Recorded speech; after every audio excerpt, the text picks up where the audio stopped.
మొదటి వ్యక్తి అంతేనాక ప్రతి సంవత్సరం ఒకరికి ఇచ్చే అవకాశం ఉంటుంది, లైఫ్ టైం అచీవ్మెంట్ అవార్డ్.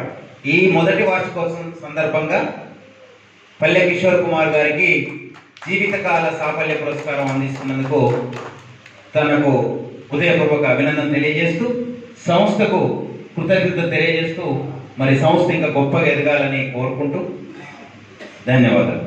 తర్వాత మరి మంచి కార్యక్రమంలో చివరిగా మీరంతా పురస్కారాలు అందుకునే ముందు మరి ఈనాటి కార్యక్రమానికి ముఖ్య అతిథిగా ఇచ్చేసినటువంటి పెద్దలు మాట్లాడే ముందు మరి ఇంత చక్కటి కార్యక్రమాన్ని ఏర్పాటు చేసి ఇంతమందికి పురస్కారాలు అందించాలనేటువంటి ఒక గొప్ప సంకల్ప సిద్ధిని కలిగి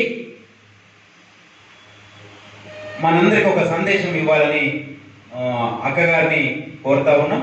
మరి తనకి ఎట్లా సాధ్యమవుతుంది ఈ విషయాలు, తన యొక్క కష్ట సుఖాలు మనతో పంచుకోవాల్సిందిగా కోరుతా ఉన్నాం.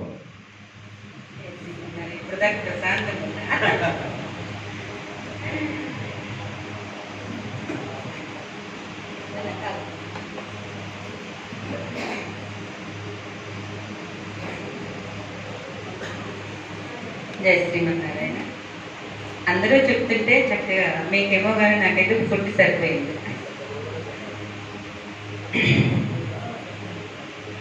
ఈరోజు నిజంగా పండగ, అది నా ఇంట్లో జరిగే పండగ అన్నమాట. మానవ హక్కుల ప్రజా పరిరక్షణ జాతీయ సేన శ్రీమతి డాక్టర్ చల్మా హైమావతి ఇది రావడానికి, పేరు పలకడానికి దాదాపు 36 సంవత్సరాలు పెట్టింది. ఇది ఏమీ ఊరికే రాలేదు. అది ఫస్ట్ ఇచ్చిన ఘనత ఇక్కడ దాకా రావడానికి ఫస్ట్ ఒక బంజర్ అంటే అభయ లయన్స్ క్లబ్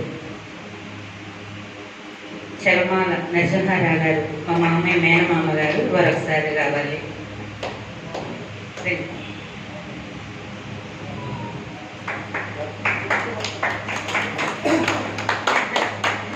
మా మామయ్య గారు ఫస్ట్ అప్పుడు సేవ చేయటం, అప్పుడు చిన్న ఫోను మాకు, ఆ ఫోన్లో ఏమీ రాదు. అలాంటిది మా అత్తయ్య గారు మామయ్య గారు నాకు చాలా సపోర్ట్ చేశారు. ఇలా చేయాలి ఇలా చేయాలని. నిజంగా ఫైనాన్స్ పరంగా కానీ సపోర్ట్ మాకు తల్లిదండ్రులు అంటే వారిద్దరే, వారిని ఎప్పుడు కూడా నేను మర్చిపోను. నిజంగా థ్యాంక్ యూ మామయ్య. ఇక్కడ దాకా రావడానికి ఫస్ట్ పునాది మీరే మామయ్య, అది ఎప్పటికీ మిమ్మల్ని మర్చిపోము.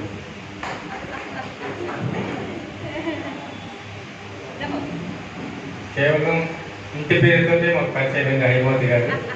పంజర్ వచ్చి టైలరింగ్ ఇన్స్టిట్యూట్ పెట్టి బ్యూటీ పార్లర్ నడుపుతుంటే పక్కన షాపాలను వీటి పేరే మీ బంధువు కాదా అంటే అందరికి తిరువురైనా కానీ అప్పుడు నేను లెన్స్ క్లబ్లో సెక్రటరీగా చేస్తున్నాను, ఒక రిటైర్డ్ ఉపాధ్యాయుల అధ్యక్షుడు. అప్పుడు మా క్లబ్ ద్వారా తిరుపతి మండలం ప్రతి విలేజ్లో కూడా టైలరింగ్ సెంటర్స్ ఏర్పాటు చేసి మనందరికీ శిక్షించి అప్పుడు శ్రీనివాస్ రెడ్డి గారు ఉన్నారు, ఆయన గారి ద్వారా సర్టిఫికేట్ ఇచ్చేసి అవన్నీ చేశారు. అక్కడ ఇప్పుడు లోకల్ ఎమ్మెల్యే దయానంద్ గారు కూడా మనకి సహకరించారు. అలాంటి సమయంలో అయితే గారికి నేను ఇచ్చిన అడ్వైజ్ ఏంటంటే, కార్యక్రమాలు చేసుకుంటూ వెళ్ళిపోతున్నాం, ఇంకొక మనకి గుర్తింపు అనేది ఎలా ఉంటుందంటే రోజు పేపర్లో వచ్చేది. నేనుండేవాడిని, ఆ మంది మా మిసెస్ ఉండే, చాలామంది ఎమ్మెల్యేలు ఎంపీలు ఉండేవాడు. ప్రతిదీ కూడా పేపరు ప్లస్ ఫోటో క్లిప్పింగ్ తయారు చేసుకో నీకు మంచిగా ఉంటుంది, ఎవిడెన్స్ ఎక్కడికి పోయినా కానీ నువ్వు చేసే సేవ గుర్తింపు పడుతుందని ఒక అడ్వైజ్ ఇచ్చా. ఆ అభిమానం ఆమెగారి నిజంగా చూపిస్తుంది. సరే నాకు పరిచయం మాకు స్వాగతం ఉంది, ఎందుకంటే అప్పుడు లయన్స్ క్లబ్ గవర్నర్గా చిరకల్ గోవర్ధన్ గారని నల్గొండ డిస్ట్రిక్ట్ సార్, ఆయన గారు మాకు సహకారం అందించి ఆయన ద్వారా కూడా ఆమెకి మంచి గుర్తింపు వచ్చిన అవార్డు ఇచ్చాం. ఆ విధంగా ఆ వరవడి కొనసాగించుకుంటూ ఆమె ఈరోజు వచ్చి ఈరోజు ఒక సంస్థ స్థాపించుకోవటం ఇలా కంటిన్యూ అవుతుంది. ఒంటరిగా ఆమె పోరాటం చేసింది, ఈరోజు కొత్త సైన్యాన్ని తయారు చేసుకుంది. భవిష్యత్తులో కూడా 10 మందికి ఉపయోగపడే విధంగా హైమవతి గారు ఉపయోగపడాలని వారికి మా ఆశీస్సులు ఉంటాయి. అదేవిధంగా ఇంకొక విషయం ఇక్కడ చెప్పాల్సింది, పెనుబల్లి మండలంలో అతి పేద కుటుంబం నుంచి ఈరోజు ఎవరెస్ట్ ఎక్కబోతున్నాడు. ఇటీవల సౌత్ ఆఫ్రికాలో కిలిమంజారో పర్వతం ఎక్కొచ్చాడు. అదేవిధంగా మౌంట్ ఎల్బ్రస్ పర్వతం కూడా ఎక్కొచ్చారు. ఇక్కడికి బండి పార్థసారథి రెడ్డి గారు, 5 lakhs డొనేట్ చేశారు. అదేవిధంగా సత్తుపల్లి ఆర్టీఓ వెంకట పుల్లయ్య గారు, మా లయన్స్ క్లబ్ సత్తుపల్లి, తర్వాత కొత్తగూడెం వాళ్ళు కూడా కొంత డొనేట్ చేశారు. ఇప్పుడు ఇతను ఎవరెస్ట్ ఎక్కాలంటే 40 లక్షల రూపాయలు ఖర్చు అవుతుంది. మా దగ్గరలో ఉన్న ఎస్ఐలు సిఐలు అందరూ కూడా పూర్తి సహకారం అందించారు. అయితే అతని కుటుంబ నేపథ్యం చాలా దారుణం. వాళ్ళ నాన్నగారు ఇప్పటికే నియమంది రింగ్ సర్కిల్లో జామకాయలు, బొప్పాయికాయలు, మామిడి పళ్ళు అమ్ముకుంటూ కుటుంబ జీవనం చేస్తుంటారు. సార్ నా మీద తిరుగుతుంటే నాకు చేతనైనంత వరకు నేను కొంచెం హెల్ప్ చేశాను. ఎవరైనా సరే రేపు ఎవరెస్ట్ ఎక్కి మన ఖమ్మం జిల్లా కీర్తి పతాకాన్ని అక్కడ ఎవరెస్ట్ ఎగరించాలని దృఢనిశ్చయంతో మన కుర్రాడు చాలా ఇల్లు కూడా లేదు, కొత్త ఇల్లు కూడా లేదు. మా అంటే తిరుగుతుంటాడు, నేను కొంచెం అడ్రస్ ఇస్తే వెళ్తుంటాడు. అదేవిధంగా మీ యొక్క సంస్థ ద్వారా కూడా అతను చేతులు అందించాలని, ఇలాంటి వ్యక్తి ఇలాంటి పెద్దల సమక్షంలో ఒకసారి పరిచయం చేయడానికి నేను ఈరోజు అతను కూడా తీసుకొచ్చాను. హైమవతి గారు కూడా కుర్రోడు ఫోటో చూడడం ఈ బాబులు కంపల్సరీ చేయాలి తీసుకురండి అని అంటే ఆయన గారు.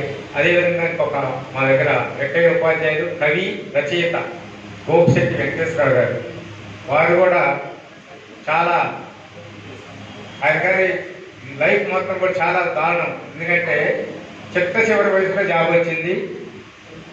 ఆయన రిటైర్ అయిన తెల్లారే ఎక్స్టెన్షన్ అయింది. అంటే ఆయన ఉద్యోగరీత్యా ఉపాధ్యాయులు రిటైర్డ్ అయితే మాకే ఆశ్చర్యంగా ఉంది. మా కళ్ళ ముందే యంగ్గా అనిపిస్తుంటారు. వారు ఎన్నో అవార్డు పురస్కారాలు అందుకున్నారు. వారు కూడా ఈరోజు మా ద్వారా హైమవతి గారు ఆహ్వానించడం జరిగింది. అదేవిధంగా పౌరాణిక కళాకారులు కూడా ఒక 5 అవకాశం వచ్చింది. ఈ యొక్క అవకాశం ఇచ్చిన హైమవతి గారికి ధన్యవాదాలు తెలియజేసుకుంటూ ఇలాంటి పురస్కారాలు ఇస్తున్నందుకు వారికి